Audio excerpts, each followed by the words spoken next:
on a number of points. Listen to the conversation between your friend and the rental agent and complete the list. First, you have some time to look at questions 1 to 7.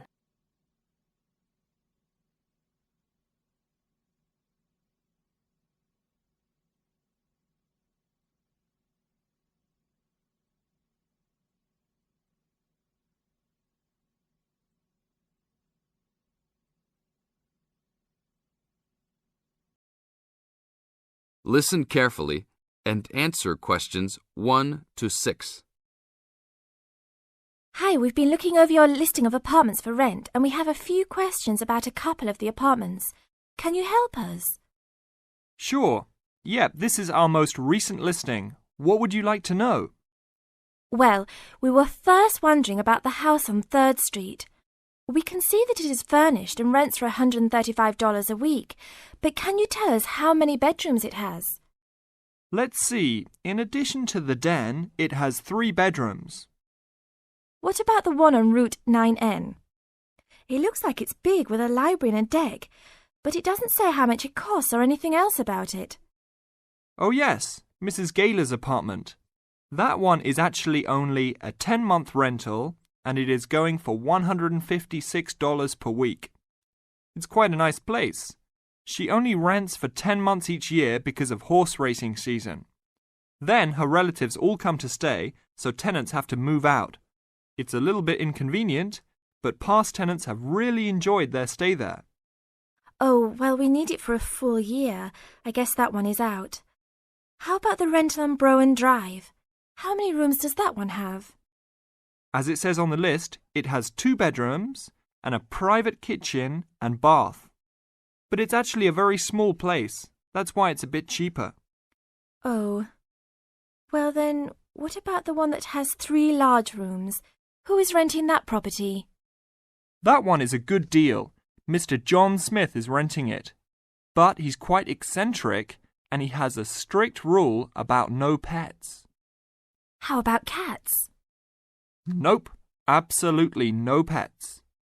Well then, how about this studio apartment rented by Mr. Bo Jensen? How is that one? That ad is actually a bit deceptive. The studio apartment is the whole upper floor of an older house. It's actually very large and, at $45 a week, quite affordable. And it's near campus. I think I'd like to check that one out. Do you have a telephone number that we can call? It's not on the list? Oh, it isn't. Here it is. You should ring area code 518 and then 543-7790. Thanks. I think I'll call on that one first. Your friend decides that he would like to talk to Mr. Bo Jensen. Before you hear the rest of the talk, you have some time to look at questions 8 to 10.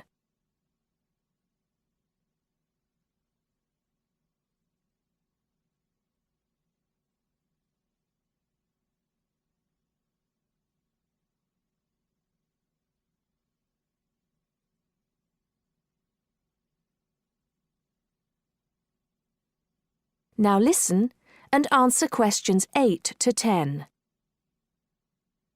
Hello? 1512, Route 9. Yes, is this Mr. Jensen? Yes, it is. Can I help you? Yeah, we're studying here at university and we came across the rental information for the studio apartment that you are renting. Is it still available? Yes, of course.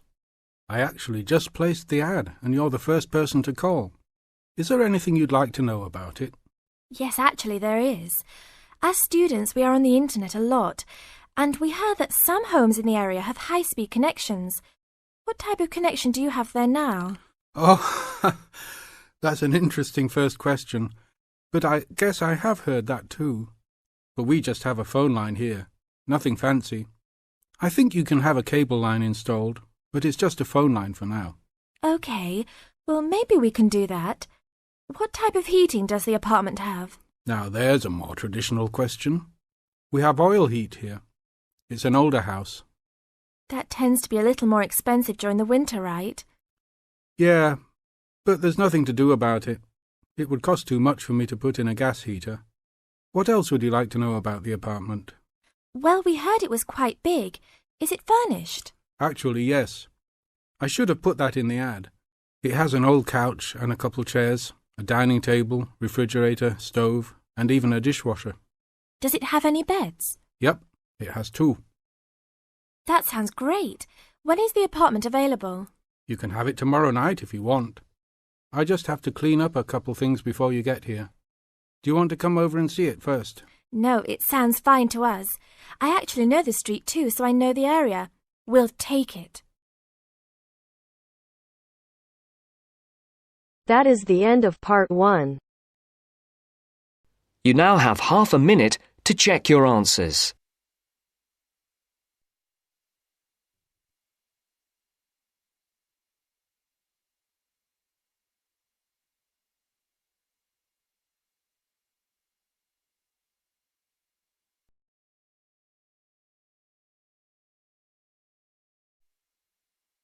Now turns to part 2. Part 2. You will hear a library assistant talking about the library she works in. You now have 30 seconds to read questions 11 to 15.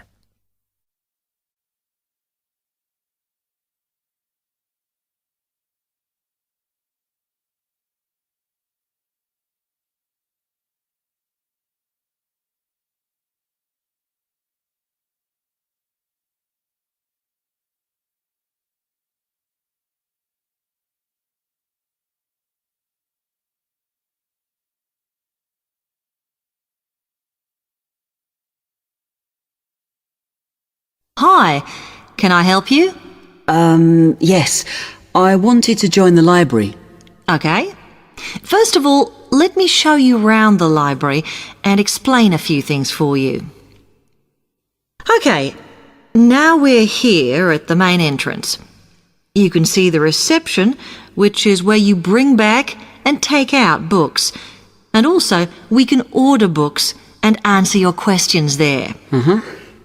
Next to the reception, where you can see those old desks, is where we keep the magazines, because you can sit down and read there.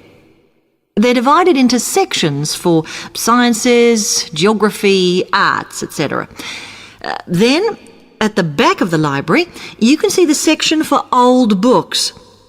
Next to that is where the books proper start. That used to be the science section, but now on those shelves you'll find the art section. We had a big reorganisation in the summer, which I think has made it clearer. The numbering is standard, so you should be able to find what you want quite easily. However, if you can't find something, it probably means it's been borrowed. Okay, then in the corner next to the reference section is where we thought it was quietest and away from the phones and printers and things, so we've put the study desks there. They all have computer access if you need it for your laptop. We do ask that you don't just read magazines there, though. Okay, then there's the reference section, where you can look up the files. Then, as we come back to the main entrance, is the next section, where we used to have the languages. It got very busy and noisy, so when we moved everything round, we decided to put the law books here. Also, because it's a smaller section, it fits quite well here. Okay then, we're back at the main entrance.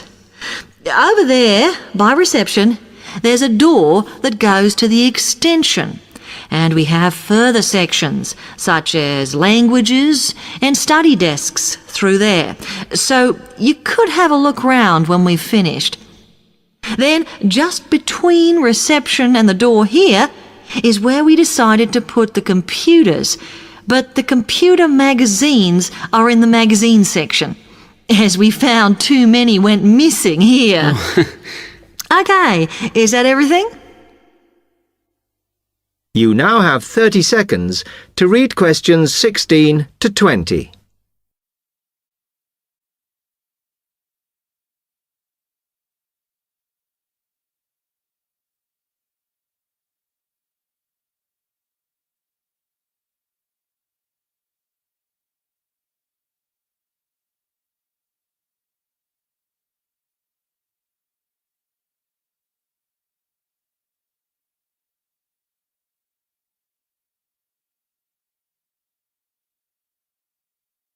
That's great, thanks. Can you just tell me a bit about borrowing and the rules and whatever? Of course.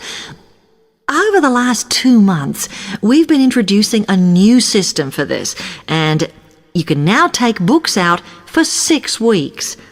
That's generally enough for most people. We usually get books back within 30 days. Of course, you may decide to renew the period. You used to have to come in to get the book stamped because we don't like doing it over the phone, as there's no record of it. But now you can do all that via email. Oh.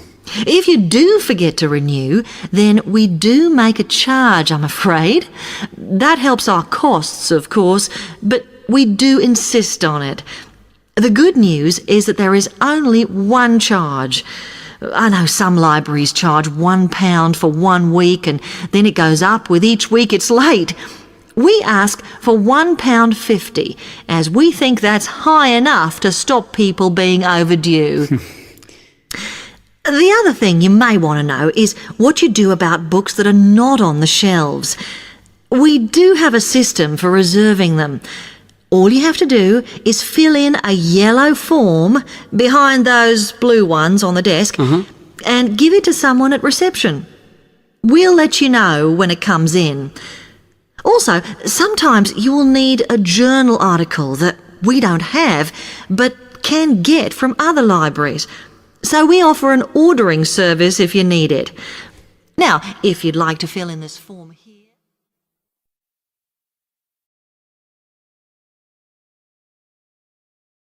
That is the end of part 2.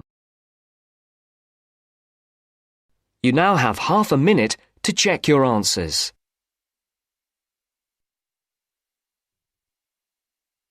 We're going to listen to a radio programme about buying a house. First, you have some time to look at questions 21 to 25.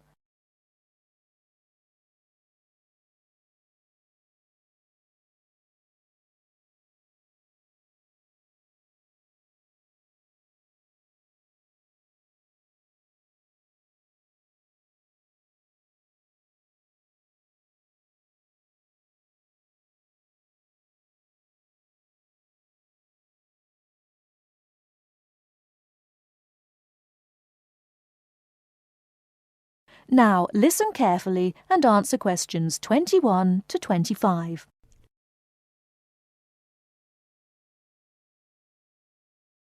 Good afternoon, listeners. Today, I'd like to welcome Edward Fox, who is going to talk to us today about buying a house. Edward. Thank you, Eunice. For most people, at least, buying a house is a major life event, and probably the single most expensive item you are ever likely to buy. It is also a place that you can make your home. Therefore, thinking carefully before you make a purchase is of the utmost importance. One of the most important things to consider before buying any property is the location. Because remember, it is where you plan to spend a large part of your life, or indeed the rest of your life in some circumstances. Therefore, consider the type of life you enjoy leading. Are you a very sociable person who enjoys nightclubs and discos? If so, then you may wish to consider something close to the city, or indeed in a city where it is convenient for all types of nightlife. On the other hand, if, like me, you prefer a quieter life, then you may want to consider something away from the city. However, do remember that proximity to your place of work is also important. Indeed, we spend most of our life at work, and you don't want to have to spend 2 or more hours every day travelling to work now, do you? Therefore, transport is the utmost importance. City suburbs, however, are often conveniently located for commuting to work. All for shopping. Without being in the heart of a busy city. You may, however, think that a house in the suburbs would be far too expensive. Yet houses located in cities can often exceed the price of suburban houses. So check out the prices. You may be surprised. Family is another important consideration. You may prefer a house that is away from a busy street or main road. And of course, Remember that children have to attend school. Is there a good school in the area, or would your children have to travel a long distance to get to school? Therefore, if you have children, or you plan to have children, location is a very important factor. And of course, remember that a family influences the size of the property. Before you hear the rest of the talk, you have some time to look at questions 26 to 30.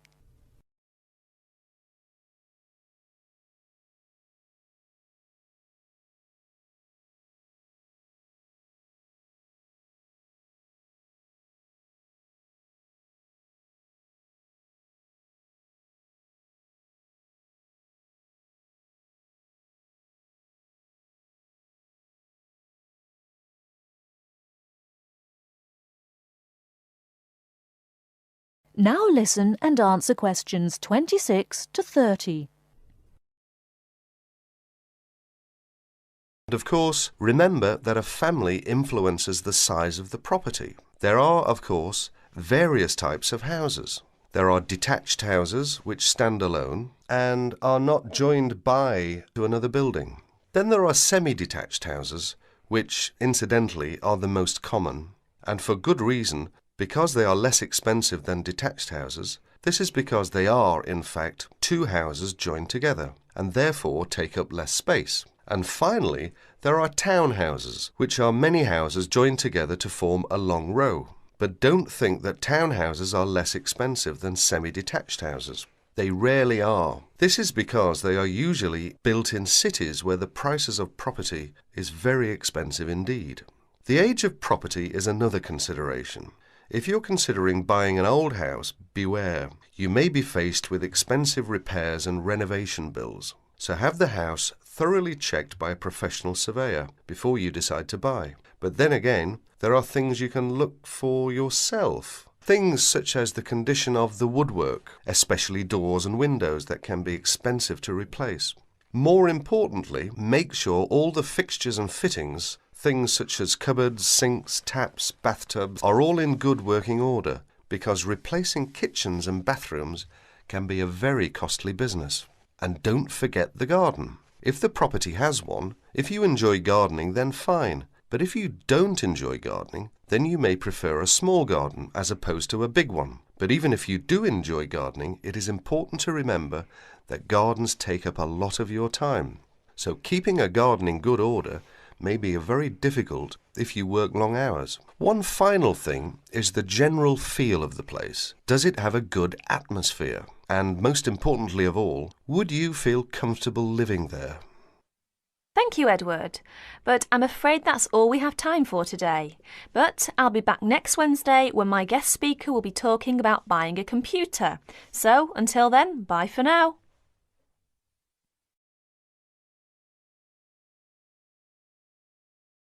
That is the end of part 3.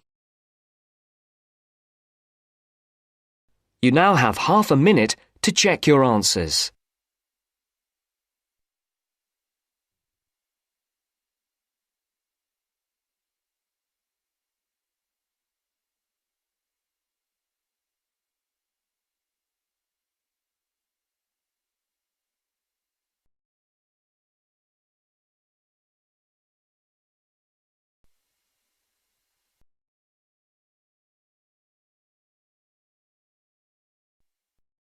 Now turns to part 4. Part 4. In this section, you'll hear a lecture on coral reef. First, you have some time to read questions 31 to 40.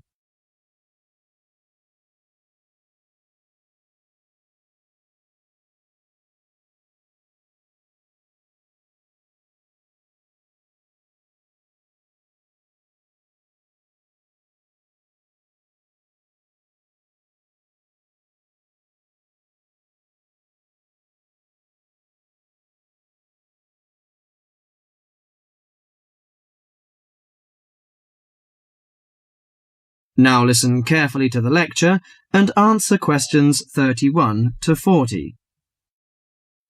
Do you fancy diving in the wonderful world of coral reefs, green sponges, colourful fish and red crabs? It is a rich garden beneath the waves. But how much do you know about the corals? Are they animals or plants? What are the threats to coral reefs? Today, Mr. Tim Harford, Executive Director of the Coral Reef Alliance, is going to introduce the facts about coral reefs. Good afternoon, everyone. Coral reefs are one of nature's most magnificent creations. It is filled with thousands of unique and valuable plants and animals. Over 1/4 of all marine species depend on healthy coral reefs. Humans also depend on coral reefs. These marine ecosystems are the primary source of food and income for millions of people, a vast repository of valuable chemical compounds and medicines, and a natural wave barrier that protect beaches and coastlines from waves and storms. Coral is actually the exoskeletons of coral polyps. Made from limestone, these skeletons build up over time, forming the reef. New corals are born each April. At a certain hour, on a certain night, mature corals suddenly release clouds of eggs and sperm into the sea. After the fertilized eggs take root on the seafloor, they can grow up to 15 centimeters per year. Coral reefs are present in the waters of over 100 countries. These are warm, 18 to 29 degrees centigrade, shallow, sunny regions primarily between the tropics of Cancer and Capricorn. Only clear, warm salt water can support a coral reef. And because sunlight is crucial to the reef's survival, the water must also be shallow. The algae that grow on coral provide much of the coral's food. In deeper water, algae cannot get the sunlight they need to grow. Most coral reefs are in the tropics because natural conditions there are perfect. In their modern form, coral reefs have thrived on Earth for over 50 million years. In recent years, however, more than 11% of the world's reefs have been lost, with another 16% severely damaged during the El Niño event in 1998. Up to 32% of coral reefs may be destroyed by human activities in the next 30 years if we do not take action now. Corals and coral reefs are extremely sensitive. Slight changes in the reef environment may have detrimental effects on the health of entire coral colonies. These changes may be due to a variety of factors. One of the greatest threats to coral reefs is human expansion or development. As human population increases, so does the harvest of resources from the sea. Due to overfishing, reef fish populations have been greatly decreased in some areas of the world. The removal of large numbers of reef fish has caused the coral reef ecosystems to become unbalanced. As we know, corals are also very popular as decorations. A large amount of the most healthy corals are selected by commercial collectors.